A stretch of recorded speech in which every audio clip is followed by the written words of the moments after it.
The following is intended for mature audiences. Viewer discretion is advised.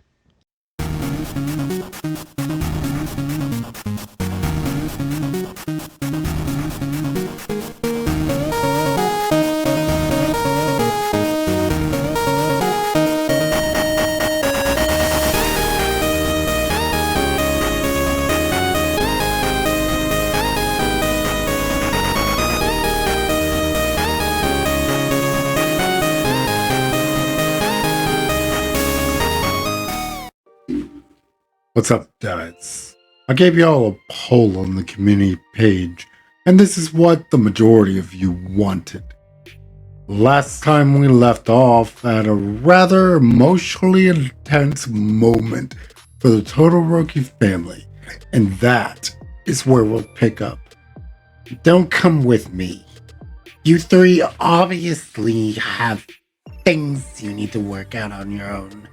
I think I'll be fine with Uncle Toshi and anyone else he brings with him. But you three need to talk about this. Inko motions around Ray, Toya, and Angie. Come on, guys. Let's get ready to go. Uncle Toshi will be here in a bit. The doorbell rang about 5 minutes after everyone was dressed. Inko, are you sure about this? Fuyumi asked her adopted sister. Inko responded with a Nana-level smile as she opened the door. Sure not. The only way I'll know if I can handle this is if I do it. Inko was greeted by a hug and a smile from Nana Shimura herself, who was accompanied by her granddaughter, Tenko.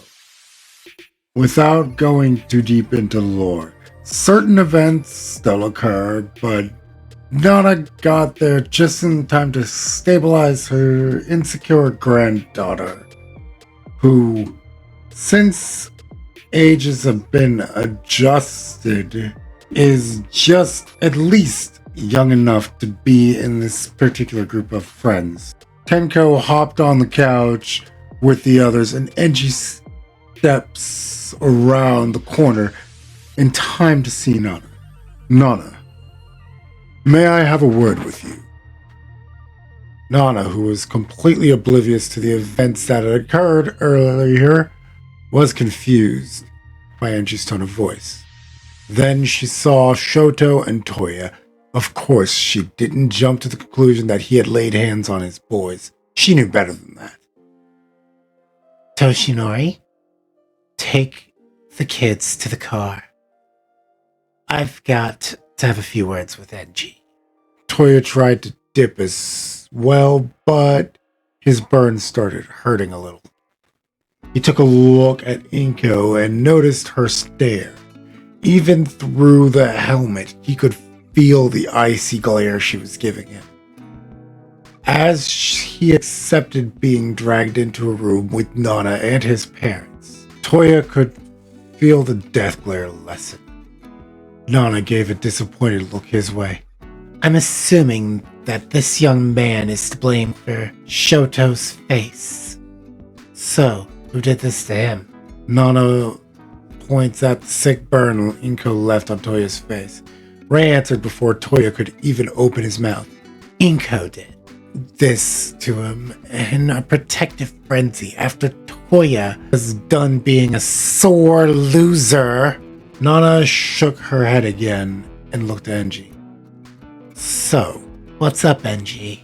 She got straight to the point. Nana, do you still have that shrink's number? The three of us are in need of some group therapy if we ever want to try to be a functioning family. Nana presses a few buttons on her phone, and Enji now has the number of a psychiatrist that helped Tenko get over her traumatic experience and stop fearing her quirk. Soft knock could be heard at the door, and in stepped Tenko. You're wrong, Grandma. My quirk is dangerous. Fearing it is the right thing to do. But I can't let the fear control me. Does that sound familiar, Deadites? Tenko and Inko are friends since Inko spent a lot of time with All Might. The doctor gave that advice to Tenko, and she made it a mantra of sorts. Inko has heard it quite a few times and has adapted it, considering, well, her quirk is far more dangerous. Speaking of Inko, guess who's holding on to Tenko's other hand? Miss Nana, we've got to get going. The memorial's gonna start soon. Nana nodded and took a close look at her student. She's currently wasn't in training, so she wasn't wrong in calling her that. Nana took a look at the suit that Inko was wearing and remembered something. Oh, crap. I've got something for you, baby girl. Let's go get you changed. Inko was confused, but Tenko was smiling a goofy smile. Like grandmother, like granddaughter, I suppose. They make their way into her room, and Inko just removes the suit. I mean, nothing but women in their room anyway. Damn, girl. You've got quite the figure for a girl your age. I'm guessing your quirk has something to do with this. Nana takes something out of her bag. Focus on your quirk when you touch this. A light level of energy, sweetheart. Inko does just that, and as she does, she's assaulted by fabric as it contorts and fits itself to her body, forming a new suit, and this fit is skin tight, by the way. Tenko is holding a helmet. Well, you could put this on to complete the look. It's way cuter than that bulky old thing, Tenko said with an ear-to-ear smile on her face. Your favorite color is green, if I remember correctly. Huh, wow. It even made a cute little sash on your waist. We didn't have enough time to make a proper headpiece short of, well, that helmet. And we couldn't make enough fabric, so that's gonna take a while. But Tenko, the veil. Oh, right. This ought to help with lowering your detection. We still have to worry about keeping the peace, my dear. Inko nodded her head, and they all got in the car.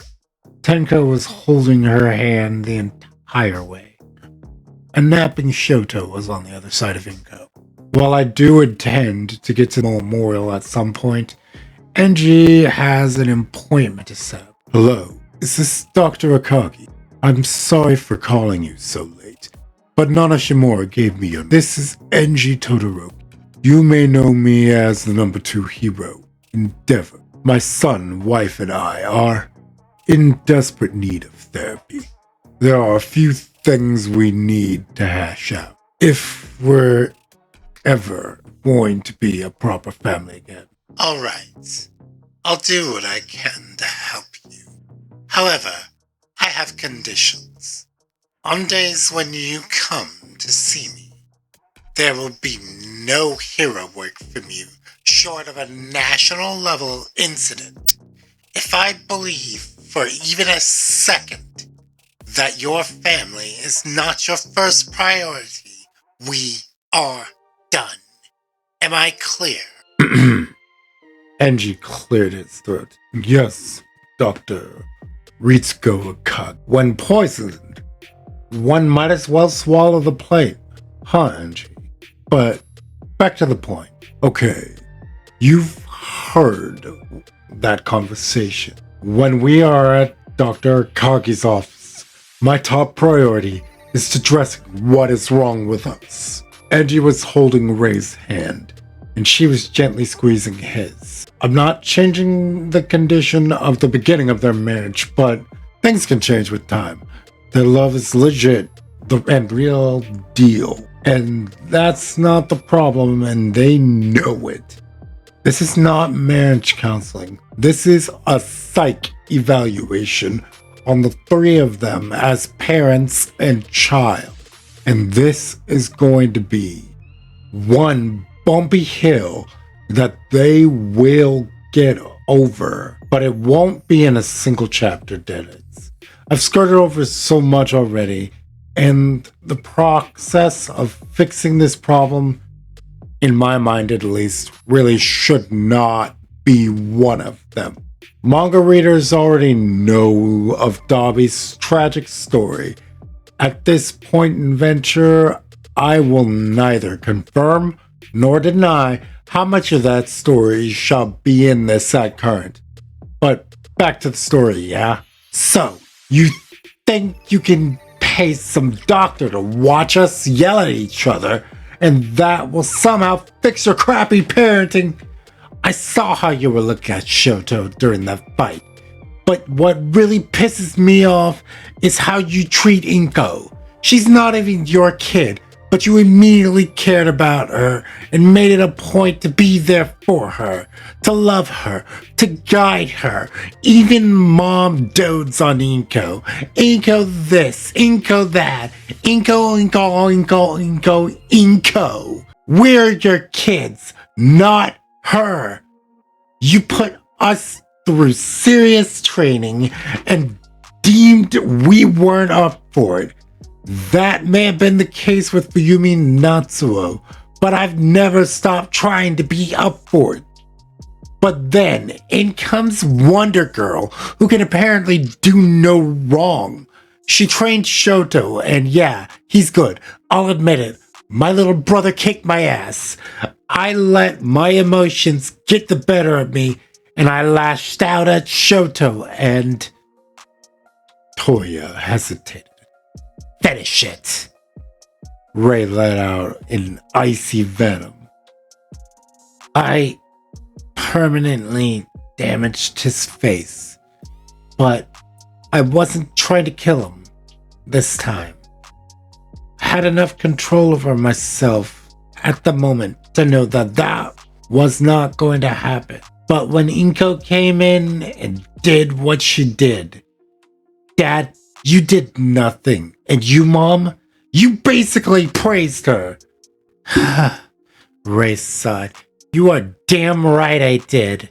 Say what you will about me or your father getting distant, but we're still here, aren't we? Yes. We don't give you all our time, but at that point, your father and I were busy fixing our problems. The fact is that he and I needed to sort ourselves out before we could do anything about being a proper family, proper parents. I'm sorry that you feel neglected, but listen to what I have to say. You live in a home with both parents that clearly care about you. You live in a house with siblings that love you. You live in a house with a stable income where you never have to worry about hungry. And at least you don't have to worry about being sold into a marriage you don't want. There was no venom in that last sentence. And after that, left her lips, and she kisses her hand. Your mother's right, Toya. And while I don't want to stomp on your feelings, I'm going to have to. You can be jealous of Inko all you want, but the fact is, you and lived and are still living a perfect life compared to what she has. You think you know struggle? Don't make me laugh, son. At the end of 7, that girl is responsible for the death of hundreds of thousands, if not millions. They are still doing a count on that. And please, don't forget that amongst those numbers were her father, boyfriend, and his family. Their blood is on her hands. I had to listen to her cry herself to sleep for days in that quarantine center. That girl, no, that young woman has been through more than you ever will. And you know it. Be mad at me. Be mad at your mother. But don't ever throw your petty rage at Inko. Yes, she killed her father. But at least with her, it wasn't intentional. So, if she's a brat, what does that make you? Toya had no words. And then a female voice could be heard. Very nice. You're making progress. Toya, please keep what your parents have said in mind. No matter how distant it feels their being, they love you and your siblings. As for the rest of what I've heard, young man, you will be visiting me twice a week for the next year. Am I clear? Toya looked incredulously at Enji, but he nodded. Tuesdays and Thursdays. After school, work for you, Doctor?